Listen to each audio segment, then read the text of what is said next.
Eu tenho uma tentativa, né,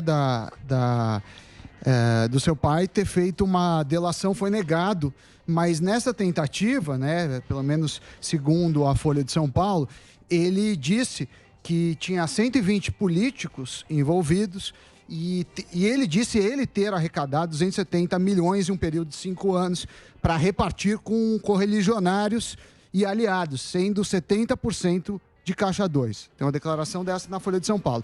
A minha pergunta é o seguinte: você acha que seu pai cometeu um crime, independentemente da suspeição do Moro, ou você acredita que ele é inocente e foi injustiçado?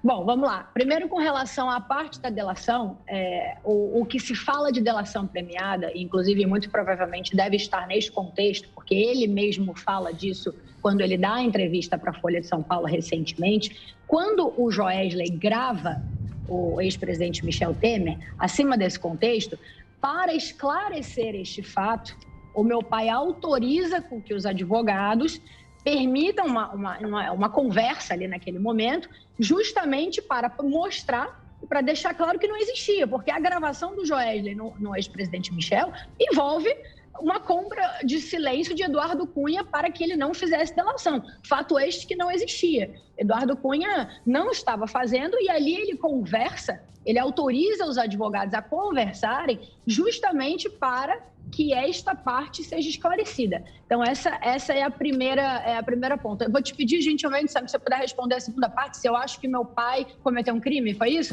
Se você acha... Aqui é uma reportagem de dezembro de 2019 e que fala que Cunha entregou a proposta de delação a procuradores em meados de 2017. A segunda parte da pergunta é: você acha que... Não estou discutindo a suspeição, tá, do Moro. Eu, por exemplo, acho que o Lula cometeu um crime, independentemente se ele for absolvido ou não, uma opinião minha. Aí eu queria perguntar a sua opinião: seu pai, para você, cometeu um crime ou ele é fruto de uma das maiores injustiças, foi preso injustamente, não teve nenhum delito que justifique? Veja, eu não acho que meu pai tenha cometido crime, não. E não vou colocar, até da maneira como você colocou, é um fruto das maiores das injustiças, porque senão o contexto fica muito como se a filhinha está aqui achando que o pai foi injustiçado. O que meu pai tem em trânsito, tudo que meu pai tem hoje está em trânsito em julgado. Então, assim, perante a Constituição, ele ainda também segue inocente. Então, não é só o que eu acho, é o que a Constituição diz. Então, entrando nesse mérito, não, eu não acho. Ele sofreu um processo ali que até no final do livro, e ele tem esse trabalho de colocar no final do livro, justamente para o livro não ficar com aquela ideia de que é uma defesa, uma autodefesa. Ele faz um capítulo que ele fala o relato, né, que ele relata todos os aspectos e as impossibilidades que ali deram com que o processo legal fosse devidamente conduzido. Então, assim, se você me perguntar, você acha que seu pai é santo? Santo na vida é só Jesus Cristo, e não acredito em santo. Inclusive, vale a pena reforçar isso. Mas, assim, nesse ponto de vista, não só perante a minha opinião, como quem já conviveu, e não só como filha, mas como quem debruçou nos processos, e também como quem interpreta a Constituição, não. Daniele, queria te fazer a pergunta agora que você se revestisse da condição de filha, tá? A nível pessoal. Seu pai, obviamente, esteve na montanha mais alta e no vale mais profundo da política. Na montanha mais alta, presidente da Câmara dos Deputados e grande articulador da derrocada de uma presidente da República democraticamente eleita e reeleita. E o vale mais profundo, né?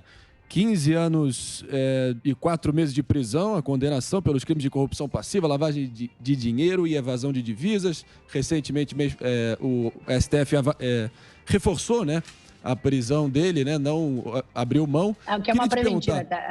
Eu queria te perguntar, Daniele, como é que você sente que ele, pessoalmente, individualmente, fez alguma autorreflexão e está pagando alguma penitência? Ele é um homem mudado de alguma forma?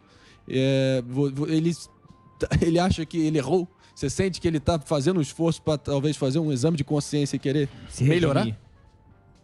Veja, eu acho que todo ser humano tem que fazer esse exercício constantemente, né? Senão a gente não evolui enquanto ser humano, ponto. Eu acho que independente da figura ser Eduardo Cunha, Luiz Inácio Lula Silva, Daniele, enfim, Antônio, quem quer que seja. Então, eu acho que essa busca e essa análise, sobretudo no tempo em que realmente quando uma pessoa passa um tempo encarcerada, ela acaba tendo muito tempo para pensar, né?